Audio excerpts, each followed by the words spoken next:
today. This is my final 1 week use of the ULX, and I'll go through every experience I've had.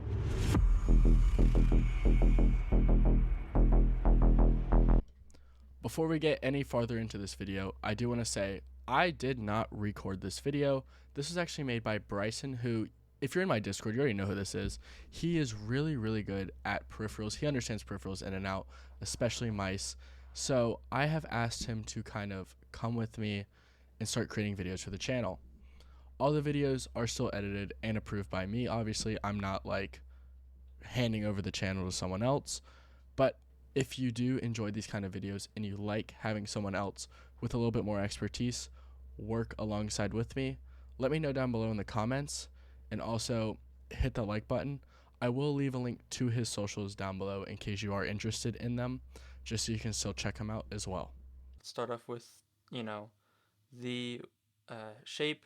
It's basically it's just the same as the SL12 medium. So if you used that mouse before and you like the shape, this is a good upgrade from that. So I mean, the shape has been talked about for years. I mean, they had it starting with the Starlight 12. So it's pretty good for my hand size. I have 22 by 12 hands, and I mean, I fingertip the V2 Pro and the ULX pretty easily with pretty good comfort. So yeah, this is about naturally where I grip. I mean, it's about right above where the stems are. It's hard to tell on my crappy webcam, but yeah, it's a good shape for fingertipping. I even claw actually. I can pretty safely claw. It's kind of slippery in the back where my palm is. Um, yeah, I can pretty much do claw. So yeah, the shape's pretty good for claw grip and fingertip. I still have preferred the Razor Viper Mini shape in my opinion. It's a little tiny bit smaller, but I still prefer it. But it's all personal preference about shape. So yeah, getting into like the feet, I'd say I'd never got to use stock feet because I took them off immediately and put on core pads, and I've just been using these the whole time. So I can't really give an opinion on the stock feet. I just put these core pads on, and it works fine. I've had no issues. These are just some old Ultralight 2 ones that I've had for years. Oh, my camera. Oh, that I've had for years since I bought like the Ultralight 2 when it came out. So yeah, it's been good. Um, so yeah, it's been really good. So getting into the clicks now, I've had issues. A lot of people haven't had issues, but I've had issues where um, they were light when I first started using it, but that's because they I had to tighten the screw. There's one screw in the center. I will not be able to show you it, but it's actually right here, right where my pointer finger is. This is where a screw is that holds down both these clicks. So I had to tighten it just like a 1/16th of a turn on my screwdriver, and to make it so the click wobble on the right click wasn't too bad. But I don't know if you can still see it. It still exists, and it's very noticeable in game. Hopefully, I'm going to be modding this thing. I'm going to be putting Juanos in it, and I'm going to be replacing the feet again with dots. So, yeah, I'm going to be putting new. Hopefully, it's just an Omron issue. If it's a shell issue, that will be really unfortunate. Um, but yeah, that the click wobble has been kind of annoying, and the clicks have been really heavy. They're actually heavier than my V2 Pro, which everybody complains that the Razer V3 opticals have really heavy switches. But I've had this mouse since it came out, so it has a lot of use on it. The clicks just have been heavy for me. If you're someone who has to tighten the screw, they're going to be heavy. They're a little bit lighter than I'd say the 10 Starlight 12 when tightened. The side buttons, I haven't had any wobble on these. They're amazing, just like all Final Mouse side buttons have been in my experience. These side buttons are just, oh, whoops, wrong thing, have just been amazing in my experience with all Final Mice. So yeah, I love the side buttons. If you if you're someone who uses them a lot, like I play Fortnite, so if you're someone who uses them a lot, like me, they're really good. There's no wobble. There's not much post or pre travel. So yeah. Oh, one thing that just I just reminded myself is that these Omrons have a ton of post travel. It's one of the most annoying things I have a problem with these clicks is the post travel. It's actually insane how bad the post travel is. So that's another reason I'm soldering in new switches.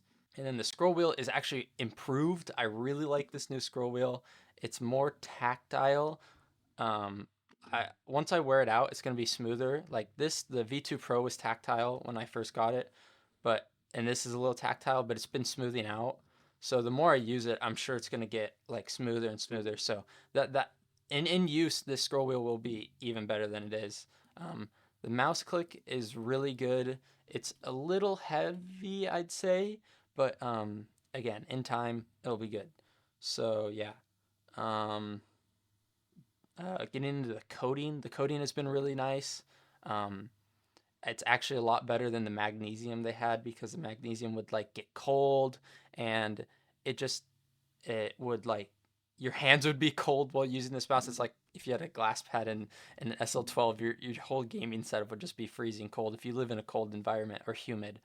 But this has been really good. Again, I only have the slippery on my grip, but my hands are kind of soft, I'd say probably, so that's probably why I have the issue.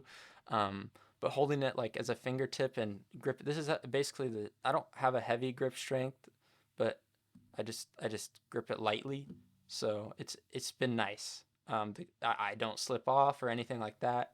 I do have they did send the skins or whatever they're called, the grip tape, and I haven't used it, but I've heard everybody say it's just like Dollar Tree garbage, so I haven't put any time into it. So, another thing, the charging port. I don't know if you can notice it, but it's a little high. Or yeah, it's like a little high, so you can't see like the top rim. So there's been times where I try to plug it in and it just like doesn't go in straight. So hopefully that's fixed with new batches. Um, yeah.